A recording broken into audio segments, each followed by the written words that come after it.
అగ్రగామి దేశంగా ఎదుగుతున్నప్పుడు చూస్తూ ఓర్వలేని దుర్మార్గులు కొద్దిమంది టెర్రరిస్టులని తరఫీదిచ్చి ఈ దేశంలో రక్తపాతం సృష్టించే ప్రయత్నం అనేక సంవత్సరాలు చేస్తూ ఉన్నారు.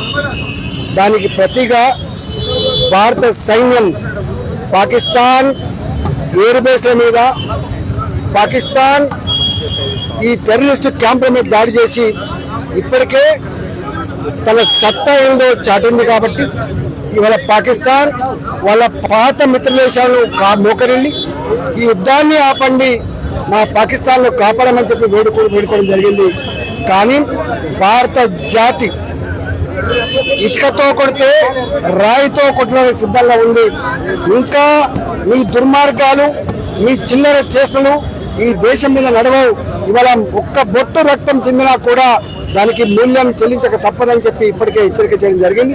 ఇవాళ దేశ ప్రధానమంత్రి నరేంద్ర మోడీ గారికి, దేశ రక్షణ కోసం పోరాటం చేస్తున్నటువంటి సైనికులకి మద్దతుగా వాళ్ళ ఆత్మస్థైర్యం నింపే పద్ధతులలో సైన్యం మీరు పోరాడండి, మోడీ గారు ఆగే చలో హమ్ తుమారా సాత్ అనే పద్ధతులు కూడా 140 కోట్ల ప్రజానికం రకరకాల పద్ధతులలో ఇవాళ వారు సంఘీభావం చెప్తా ఉన్నారు.